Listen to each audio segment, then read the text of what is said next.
जैसा कि आप सभी लोग को पता है कि बीपीएससी की तरफ से बीपीएससी टीआरई सेकंड का जो है नोटिफिकेशन जारी कर दिया गया। टीआरई सेकंड में जो नियोजित शिक्षक हैं उनको भी यहाँ पर शामिल करने का प्रावधान जो है किया गया है। सबसे बड़ी बात यहाँ पर यह है कि जो नियोजित शिक्षक हैं उनको यहाँ पर अनुभव के आधार पर अंकों का वेटेज जो है आपका दिया जाएगा, जो कि मैक्सिमम यहाँ पर 25 नंबर जो है आपका दिया जाएगा। जैसे यहाँ पर यह है कि जैसे मान लीजिए जो नियोजित शिक्षक है वो बीपीएससी टीचर का एग्जाम देता है तो उसमें जितना नंबर लाता है वो तो है, फिर उसके साथ यहाँ पर क्या है कि उनको 25 नंबर उनके अनुभव के आधार पर मिला और दोनों नंबर को ऐड करके यहाँ पर क्या है कि उनका फाइनल मेरिट बनाया जाएगा और जो फ्रेश अभ्यर्थी होंगे उनके साथ इन सभी का रिजल्ट जो है वो जारी कर दिया जाएगा। इस तरीके से आप देखेंगे तो जो आपका टीआरई सेकंड का शिक्षक भर्ती है वो एक तरीके से जो नियोजित शिक्षक है उनके नाम से ही हो रहा है, क्योंकि मैक्सिमम सीट जो होगी वो यहाँ पर नियोजित शिक्षक के खाते में जो है वो चली जाएगी। बाकी जो यहाँ पर आपका टीआरई सेकंड का शिक्षक भर्ती होने वाला है, जो उसका नियमावली है, उस नियमावली को यहाँ पर लेकर देखेंगे तो आपको और अच्छे तरीके से जो है वो समझ में आ जाएगा। आप यहाँ पर पेज संख्या 10 पर आएगा, आप यहाँ पर पेज संख्या 10 देख रहे हैं। पेज संख्या 10 पे हम यहाँ पर ऊपर आते हैं जहाँ पर आपका दिया गया नियुक्ति की प्रक्रिया। नियुक्ति की प्रक्रिया में हम यहाँ पर नीचे आएंगे जहाँ पर आपके थोड़ा सा चौथे पॉइंट पर आप ध्यान दीजिएगा, जहाँ पर आपका बोला गया कि टोटल यहाँ पर 150 प्रश्न रहेंगे और यहाँ पर क्या है कि बहुविकल्पी रहेंगे और यहाँ पर आपका 0.25 मतलब यहाँ पर क्या है कि 1/4 आपका निगेटिव मार्किंग रहेगा। टोटल आपके 2 घंटे का पेपर जो है आपका रहेगा। अब यहाँ से तो आपका पेपर का पैटर्न हो गया। अब यहाँ पर क वाले पॉइंट पर आएगा जहाँ पर आपके नंबर के वेटेज को लेकर आपका बोला गया है।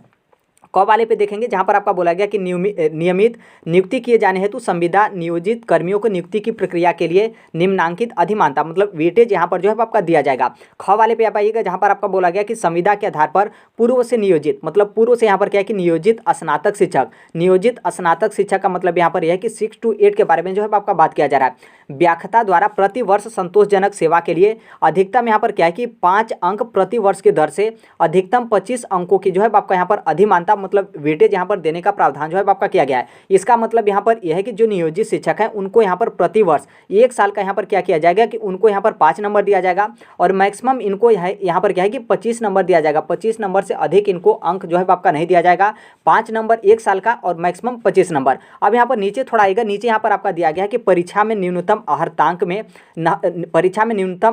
में अधिमानता के आधार पर प्राप्त अंक शामिल नहीं किया जाएगा। इसका मतलब यहाँ पर यह है कि जैसे मान लीजिए जैसे आपका मान लीजिए बीपीएससी टीआरई सेकंड का जैसे जो आपका अनरिजर्व का कैटेगरी है, अनरिजर्व की कैटेगरी के लिए 40% आपका मिनिमम क्वालिफाइंग मार्क्स रखा गया था, जो कि आपका बीपीएससी टीआरई सेकंड जो आपका हो रहा है वो आपका 150 नंबर का हो रहा है। तो 40% का मतलब यह है कि यहाँ पर 60 नंबर जो है आपको यहाँ पर लाना पड़ेगा। जो नियोजित शिक्षक है उनको लेकर हम यहाँ पर बात करें तो यहाँ पर मान लीजिए जैसे जो नियोजित शिक्षक है उनको यहाँ पर 25 नंबर वर्षों जो इनका अनुभव है उसके आधार पर मिल गया। और यदि यहाँ पर मान लीजिए जो नियोजित शिक्षक है उनका यहाँ पर 60 नंबर नहीं आता है, यदि इनका नंबर नियोजित शिक्षक का 25 नंबर आता है और 50 नंबर आता है बीपीएससी टीचर के पेपर में और 25 नंबर इनको वेटेज मिल गया, तो इसका मतलब क्या है कि इनको 75 नंबर मिल गया, जो कि इनका पासिंग मार्क्स कितना था 60 नंबर था। लेकिन इस तरीके से फेल माने जाएंगे क्योंकि यहाँ पर आपका साफ साफ बोला गया कि न्यूनतम जो आपके अर्हतांक डिसाइड किए गए हैं, जो कि जिस तरीके से आपका जनरल का 40% उसी तरीके से जो आपके ईडब्ल्यूएस है या फिर SC ST उसका कम होगा। तो जो आपका मिनिमम क्वालिफाइंग मार्क्स है वो आपको लाना ही पड़ेगा किसी हाल में।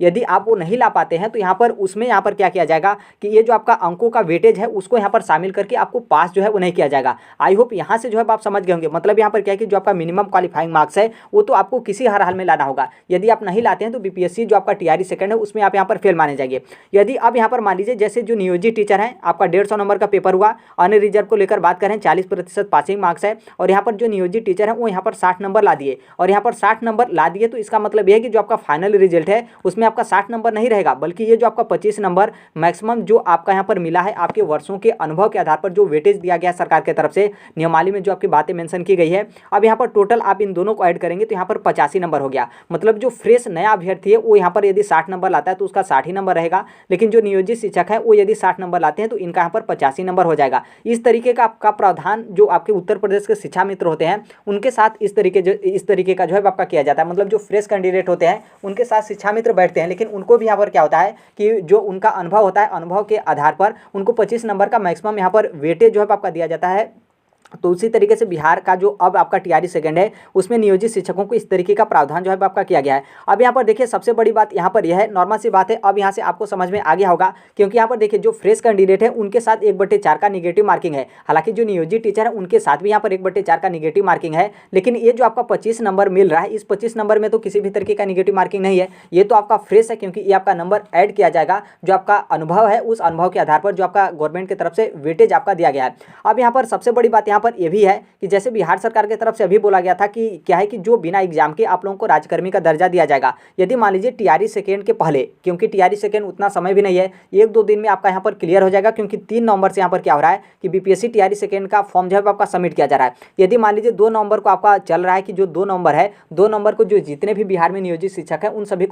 सभी शिक्षकों को राज्यकर्मी का दर्जा दिया जाएगा। यदि मान लीजिए राज्यकर्मी का दर्जा दे दिया जाता है तो टीआरई जो आपके सेकेंड है, इसमें जो नए अभ्यर्थी होंगे, फ्रेश अभ्यर्थी, उनको काफ़ी ज़्यादा अच्छा जो है मौका मिलेगा। यदि मान लीजिए जो आपका 3 तारीख को, मतलब 2 तारीख को यहाँ पर जो आपका मीटिंग, मतलब गांधी मैदान में आपका नियुक्ति पत्र वितरण होगा, जो कि उस टाइम पे यदि नियोजित शिक्षकों को राज्यकर्मी का दर्जा नहीं दिया जाता है तो इसका मतलब साफ है कि टीआरई सेकंड में भी नियोजित शिक्षक फॉर्म भरेंगे, और फॉर्म भरेंगे तो इसी तरीके से उनको यहाँ पर 25 नंबर का वेटेज जो है आपका मिलेगा। पहली बात यहाँ पर हो गया। दूसरा बात यहाँ पर है कि गवर्नमेंट की तरफ से ये भी बोला गया था कि जो आपका जिस तरीके से दक्षता वाला परीक्षा होता है, दक्षता परीक्षा की तरह हम यहाँ पर क्या करेंगे कि जो राज्यकर्मी के दर्जा के लिए जो नियोजित शिक्षक है उनका यहाँ पर हम परीक्षा ले लेंगे, जो कि सिर्फ और सिर्फ जो नियोजित शिक्षक है वही यहाँ पर जो है वो शामिल होंगे। तो इस तरीके से भी किया जाता है, नियोजित शिक्षकों को राज्यकर्मी का दर्जा दे दिया जाता है। तो फिर इस थ्रू भी आपकी जो टीआरई सेकेंड की जो शिक्षक भर्ती है वो फ्रेश अभ्यर्थियों के लिए बहुत अच्छे तरीके से सेफ, और यहाँ पर जो है अधिकतर जो है जो लगभग क्या यहाँ पर पूरा जो फ्रेश अभ्यर्थी है उनका यहाँ पर सिलेक्शन जो है आपका होगा। बाकी इन दोनों का रास्ता, मतलब दोनों का रास्ता या तो बिना एग्जाम लिए नियोजित शिक्षकों को राज्यकर्मी का दर्जा, या फिर उनका जो भी इंटरनल एग्जाम है वो यदि बिना लिए राज्यकर्मी का दर्जा नहीं दिया जाता है और टीआरई सेकेंड का आपका एग्जाम हो जाता है, रिजल्ट जारी कर दिया जाता है, तो आपको खुद परिणाम जो है वो देखने को मिलेगा कभी, क्योंकि अभी आपका टीआरई फर्स्ट का फाइनल हुआ है। आपने देखा था कि जो नियोजित शिक्षक हैं वो काफ़ी ज़्यादा एग्जाम जो है क्वालिफाई किए हैं, जो कि बहुत सारे जो नियोजित शिक्षक हैं वो फॉर्म ही नहीं सबमिट किए थे, लगभग पूरे नियोजित शिक्षक फॉर्म सबमिट कर देते, तब उस समय का आपका जो है कंडीशन अलग रहता। तो अब यदि इस तरीके से अब देखिए सरकार की तरफ से क्या आपका बीच का रास्ता निकाला जाता है। यदि बीच का रास्ता नहीं निकाला जाता है नियोजित शिक्षकों को राज्यकर्मी का दर्जा के लिए, तो नॉर्मल सी बात है, हर एक व्यक्ति चाहता है कि हमारा प्रमोशन हो, और नियोजित शिक्षक हैं वो भी चाहते हैं कि हमारा प्रमोशन हो। जो अभ्यर्थियों की तरफ से बोला जाता है कि नियोजित शिक्षक पढ़े लिखे नहीं है, इस तरीके से फलाने ढिमकाने उनके योग्यता पर बार बार सवाल खड़ा किया जाता है, तो नॉर्मल सी बात है उनको भी अपना क्षमता या फिर उनको भी जो कैपेसिटी है, उनके जो नॉलेज है वो भी यहाँ पर दिखाने के लिए बिल्कुल वो भी यहाँ पर स्वतंत्र है, और इस तरीके से मैक्सिमम सीट जो है आपकी चले जाएगी। बाकी अब देखिए आगे आने वाले समय में जो है आपका क्या होता है। बाकी टीआरई सेकेंड को लेकर और नियोजित शिक्षक को लेकर, और जो यहाँ पर आपको वेटेज मिल रहा है मैक्सिमम आपके 25 नंबर को लेकर, अभी के लिए यही अपडेट है। बाकी टीआरई सेकेंड को लेकर जैसे भी जो कोई भी अपडेट होगा या फिर जो कुछ भी हम यहाँ पर नियमावली में देखेंगे कि क्या उस तरीके का आया है, इस वीडियो के माध्यम से, मतलब यहाँ पर इस प्लेटफॉर्म पे वीडियो के माध्यम से हम हर एक चीज़ जो है वो शेयर कर देंगे। जिस तरीके से आपका टीआरई फर्स्ट का शिक्षक भर्ती हुआ था शुरू से लेकर अंत तक, और अभी तक हम यहाँ पर जुड़े ही हैं, उसी तरीके से टीआरई सेकेंड में भी आप यहाँ पर शामिल हो रहे हैं। और अभी तक इस platform right to education Sonbhadra को आप सब्सक्राइब नहीं किए हैं तो कर लीजिएगा, क्योंकि पूरा साथ यहाँ पर टीआरई सेकेंड का जब तक आपका नियुक्ति नहीं हो जाता है तब तक यहाँ पर जो है आपका साथ जो है वो दिया जाएगा। तो अभी के लिए यही अपडेट है, बाकी मिलते हैं अगले नेक्स्ट वीडियो में, तब तक के लिए thank you, bye bye, take care, all the best, thank you for listening, God bless you all, thank you.